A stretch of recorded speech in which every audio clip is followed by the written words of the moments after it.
Hi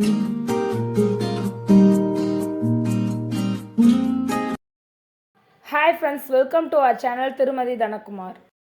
இன்னைக்கு நம்ம சேனல்ல என்ன ரெசிபி பார்க்க போறோம்னா ஒரு ஈஸியான எக் கிரேவி தான் பார்க்க போறோம். அதாவது உடைச்சு விட்ட முட்டை குழம்பு. இதுக்கு தேவையான பொருட்கள் என்னென்னு பார்த்துடலாம்.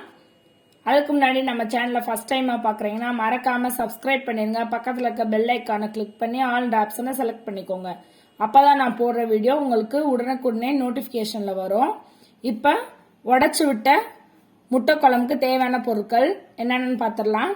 1/2 டஜன் முட்டை, சின்ன வெங்காயம் ஒரு 20, கொத்தமல்லி தழை, நல்லா பழுத்த தக்காளி 2, தேங்காய்ச்சில் சின்னது 2, வெள்ளைப்பூண்டு பல்லு ஒரு 5, பச்சை மிளகா 4, சோம்பு, குழம்பு மிளகாத்தூள் 3 ஸ்பூன், தனி மிளகாத்தூள், சீரகம்.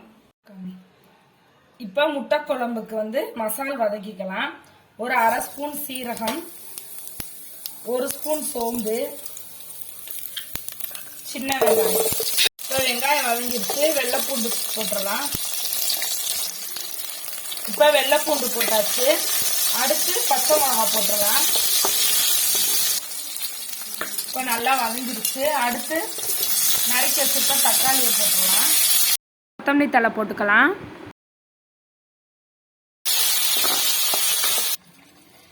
இப்போ நம்ம மசால் நல்லா வதங்கிருச்சு. இதை ஆஃப் பண்ணிட்டு கொஞ்ச நேரம் ஆறினோடனே நம்ம அரைச்சிக்கலாம். இப்போ மசாலா நல்லா ஆறிடுச்சு. மிக்ஸி ஜார்ல மாத்தியாச்சு. தேங்காய்ச்சல் போட்டுக்கலாம். 1 ஸ்பூன் தனி மிளகாத்தூள் போட்டுக்கலாம். இது எதுக்குன்னா கலருக்காக,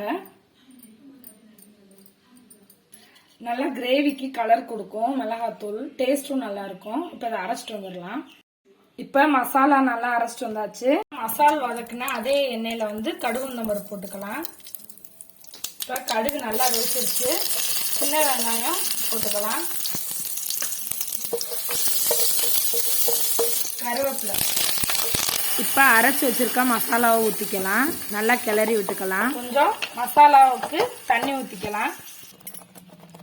இப்ப நம்ம குழம்புக்கு தேவையான அளவு இந்த மசால் தண்ணி ஊற்றி வச்சிடலாம். இப்ப நம்ம குழம்பு மிளகாத்தூள் இதுல போட்டுடலாம். இது நல்லா ஒரு 10 நிமிஷம் ஹை ஃப்ளேம்ல காயட்டும். குழம்பு நல்லா காஞ்ச பிறகு நம்ம முட்டையை உடைச்சு ஊத்திக்கலாம். இப்ப மசால் நம்ம தண்ணி ஊத்தியாச்சு. கொதிக்கட்டும் குழம்பு. குழம்புக்கு தேவையான உப்பு போட்டுடலாம். இப்ப நம்ம குழம்பு நல்லா காய ஆரம்பிச்சிருச்சு. இந்த ஸ்டேஜ்ல 1 ஸ்பூன் நல்லெண்ணெய் ஊத்திக்கலாம். குழம்பு நல்லா சுண்டிருச்சு, நல்லா காஞ்சிருச்சு. இந்த ஸ்டேஜ்ல நம்ம முட்டையை பொறுமையா உடைச்சு ஊத்தணும். சிம்மில் வச்சுக்கோங்க கேஸ. முட்டை கரு உடையாம அப்படி மெதுவா அப்படி ஊத்துங்க. கரண்டி வச்சு கிளறி விட்டுறாதீங்க. அப்படியே சிம்மிலே வெந்தாதான் இந்த முட்டை அப்படியே நம்மளுக்கு உடையாம இருக்கும். இப்ப பாத்தீங்கன்னா நம்ம முட்டை எல்லாம் நல்லா வேக ஆரம்பிச்சிருச்சு. சிம்மிலே வச்சீங்கன்னா தான் நல்லா சீக்கிரம் வெந்துடும். இப்ப பாத்தீங்கன்னா நம்ம சுவையான உடைச்சு விட்ட முட்டை குழம்பு ரெடி ஆயிடுச்சு. வாங்க சாப்பிடலாம். இந்த வீடியோ பிடிச்சிருந்தா லைக் பண்ணுங்க, ஷேர் பண்ணுங்க, கமெண்ட் பண்ணுங்க. மறக்காம நம்ம சேனலை சப்ஸ்கிரைப் பண்ணிருங்க. பக்கத்துல இருக்க பெல் ஐக்கானை கிளிக் பண்ணி ஆல் ஆப்ஷனை செலக்ட் பண்ணிக்கோங்க. தேங்க்ஸ் ஃபார் வாட்சிங்.